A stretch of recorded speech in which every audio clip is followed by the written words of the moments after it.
కలియుగ ప్రత్యక్ష దైవం శ్రీ వెంకటేశ్వర స్వామి కొలువున్న తిరుమల పవిత్రతను భద్రతను కూటమి ప్రభుత్వం గాలికి వదిలేసిందని వైఎస్ఆర్సీపీ నెల్లూరు జిల్లా అధ్యక్షుడు మాజీ మంత్రి కాకాని గోవర్ధన్ రెడ్డి తీవ్రస్థాయిలో ధ్వజమెత్తారు.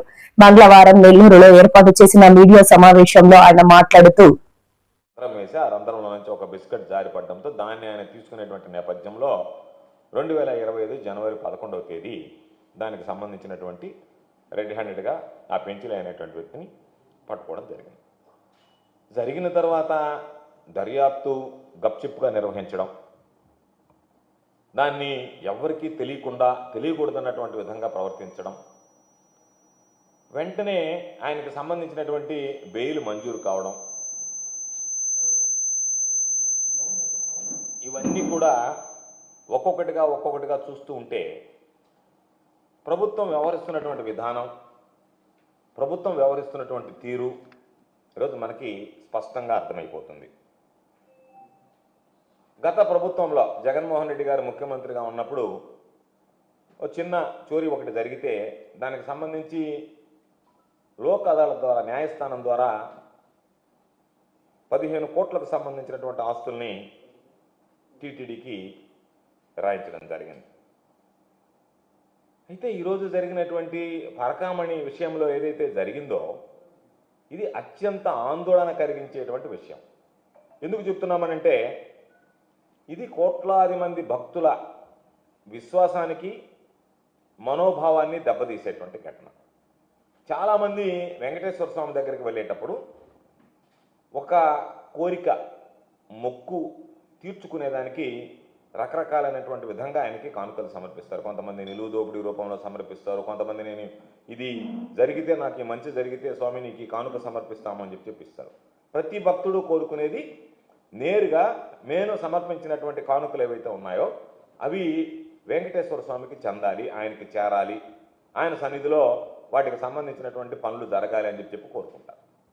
వాటికి భిన్నంగా భక్తుల మనోభావాలను దెబ్బతీసేటువంటి విధంగా పరకామణికి సంబంధించినటువంటి దొంగతనాలు జరిగితే భక్తుల మనోభావాలు దెబ్బతీసేటువంటి విధంగా వ్యవహరిస్తుంటే వాటిని ఎప్పటికప్పుడు పట్టించుకోకుండా, చూడకుండా పట్టినట్టుగా ఈ ప్రభుత్వం వ్యవహరించడం అనేటువంటిది ఇది దుర్మార్గం అనేటువంటి విషయం.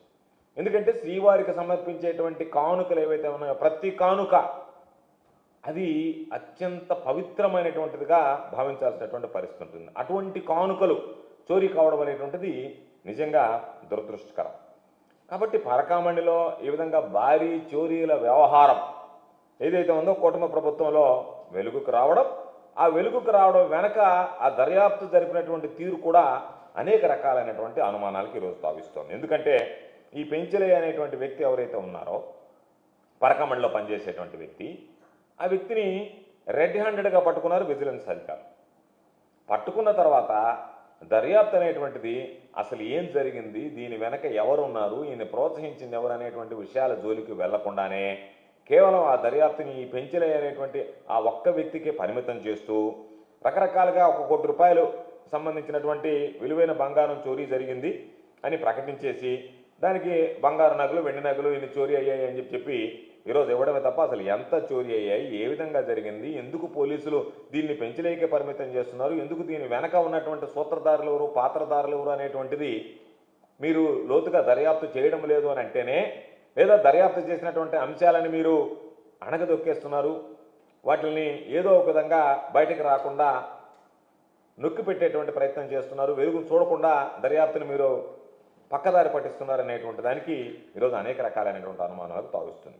కేవలం ఒక 555 గ్రాముల బంగారు, ఒక 157 గ్రాముల వెండి మాత్రమే రికవరీ చేశామని చెప్పి అక్కడికే ఆ కేసుని పరిమితం చేయడం అనేటువంటిది మాత్రం సరైనటువంటి పద్ధతి కాదు.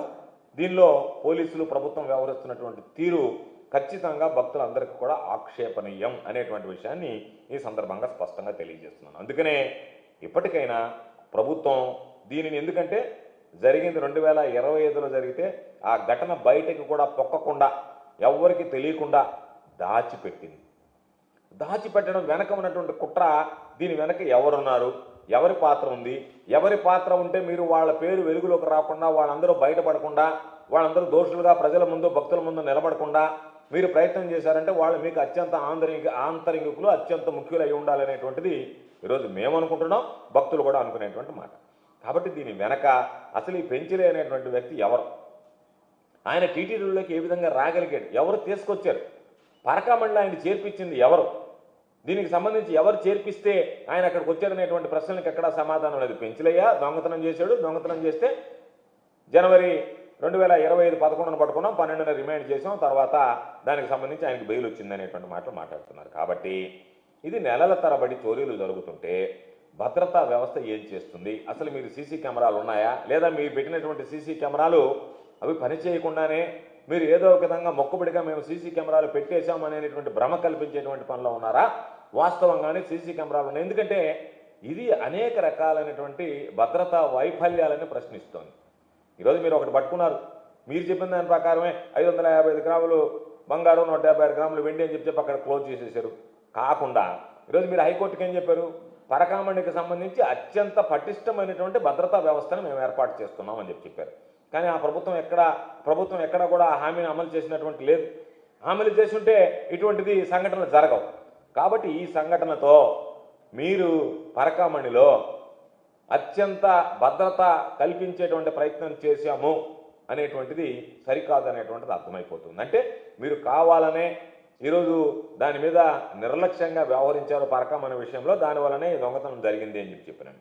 ధైర్యంగా తిరుపతికి వెళ్ళి నగల మార్పిడి చేసుకున్నాడు అతను. కార్పొరేట్ బంగారు ఆభరణాల నగల దుకాణాలకు వెళ్ళాడు. ఈ నగలు ఇచ్చి ఇది స్వామి దగ్గర దొంగతనం చేసినటువంటి